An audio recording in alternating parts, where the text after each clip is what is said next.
Aurreko saioetan esan bezala, nerabezaroan berdinen arteko harremanek balio handia hartzen dute, eta horiek ardatz definitzen da neurri handi batean nerabeen identitate kulturala eta linguistikoaren finkapena. Hori horrela, eta euskara hizkuntza gutxitua izanik, etapa honetan euskararen erabilera sustatzea ezinbestekoa bilakatzen da. Noski, berau etapa guztietan egitea komenigarria da, baina aipatutako arrazoiengatik esan genezake nerabezaroa euskararen aldeko apustu garbia egiteko momentua dela. Beraz, hitz egin dezagun, gure nerabek aipatu apustua egin dezaten guraso moduan zer egin dezakegunari buruz.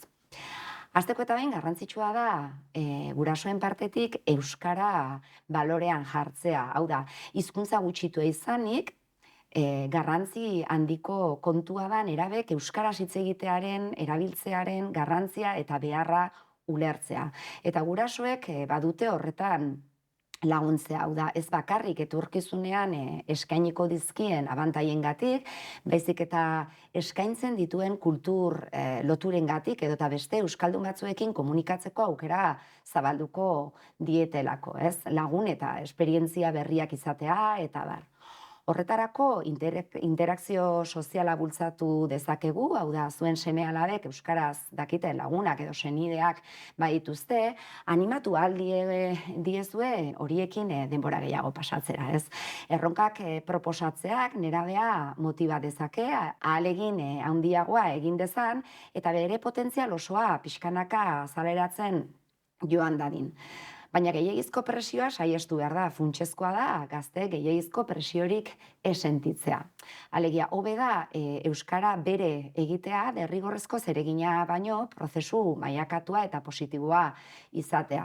Helburua nerabeen ongizatea erdigunean jantzen duen akonpainamendu bat egitea da. Beti ere nerabezaro positiboki, egoki edo osasuntsu bat bermatzeko. Horrenbestez, ezinbesteko bilakatzen da praktika aukerak eskaintzea. Eta zentzu horretan, nerabei euskara praktikatzeko aukera erregularra eskainiko dien inguruak eskaintzea bilatuko dugu. Nola? Bada, etxean aritzeaz gain, hizkuntzarekin lotutako komunitateko jarduerdan parte hartzea bezalakorik ez dago, beraz, komunitatearen eginkizunetako bat bada hizkuntzari lotutako harrotasuna eta kultura garrantzia transmititzea, Euskal Herrian zorionez badugu horretarako, ez, komunitatea. Alegia, tradizioak, jaiek eta kulture ekitaldiek kidetasun eta sentimendua eta hizkuntzaren estimu handiagoa sortzen lagundu dezake. Izan ere, aisialdiak euskararen erabileran eragin handia izan dezake, hainbat modutara. Alegia, aisialdian jendeak sarritan hainbat euskarri kontsumitzen ditu, ala nola filmak, musika, liburuak, aldizkariak, euskarazko hedabideak aukeratzen badira, hizkuntza testuinguru lasai eta entretenigarri batean entzun, irakurri eta xurgatzeko aukera ematen da, ez? Eta horrek hizkuntza gaitasuna mantentzen eta hobetzen laguntzen du. Beraz, aisialdia euskaraz hitz egiten duten beste pertsonekin sozialki elkarrera egiteko une moduan ulertuko ditugu, ez? Zeren askotan euskara soilik eskolarekin lotzen duten hainbat gazterekin topatu izan gara. Aldiz, aisialdian esaterako lagunekin interes komuneko taldeetan parte hartuz, elkarrizketa informaletan euskaraz komunitzeko gaitasuna eta berau erabiltzeko giro egokia sortzen da. Alegia, elkarreragin sozial horiek hizkuntzaren erabilera aktibo eta naturala, ez, bultzatzen dute. Bestalde, euskaraz hitz egiten den herrialde edo eskualdeak bisitatzeak, hau da, bidaiatzeak ere benetako hizkuntza murgiltzea eskaintzen du. Euskal ingurumena, paisaia, ederra izateaz gain, berezia da oso, eta lurralde zabal eta mirasgarri batean bizi gara, beraz, ez dezagun ahaztu Euskal Herriak 3 lurralde historiko dituela, eta historia zabala eta interesgarria, ez? Hainbat arlotan antolatutako gertakari eta borroka izan dira, beraz, horiek guztiak ezaugarritu eta definitu dituzte Euskal Herritarren gizarte ohiturak, esaterako elkartasuna, lankidetza eta komunitatearen garrantzia. Beraz, horien guztien ezagutzak ere modelatzen dute euskal identitatea. Hori horrela, jatorrizko hiztunekin elkarreragina eguneroko egoeretan hizkuntza lantzeko eta hizkuntzari lotutako kulturan eta bizimoduan murgiltzea erabakigarria izango da hizkuntza hautaketan. Hortaz, aisialdiak giro lasaia eta aberasgarria eskaintzen du euskara modu natural eta esanguratsuan erabiltzeko, eta erabilera sustatzen duten aisialdi jarduerak aukeratuz, hizkuntzarekiko lotura indartu eta bere kontserbazioa ere bultzatzen da. Esparru pertsonal eta komunitarioan, hau da, kultur jardueretan parte hartzea gomendagarria da. Gainera, euskal kultura eta artea zabala da. Dantza, antzerkia, musika, herri kirolak, pintura, eskultura, argazkilaritza. Ekitaldi horietara familian joan gaitezke eta laguna gonbidatu eta ingurukoak ere blaitzeko, nolabait ere. Zeren ekintza hauetan parte hartuz, hizkuntzarekiko lotura emozionala eta kulturala indartzen da, inguratzen duen kulturaren aberastasuna eta aniztasuna bizitzen diren bitartean. Esaterako, azken urteetan bertso udaleku eta bestelako udalekuetan egon diren gazteak oso positiboki baloratu dute esperientzia, bastan aldean adibidez euskara sustatzeko udalekuak, berariazko udalekuak antolatzen dira, eta kultur edo komunitate elkarten bitartez ere izan daiteke, izan ere hizkuntza truke jarduerak edo hizkuntza murgiltze programetan parte hartzea aukera izan daiteke, nerabeek jatorrizko hiztunekin konektatzeko eta haien jariotasuna hobetzeko. Noski, euskara hezkuntzan txertatzea ere ezinbestekoa da.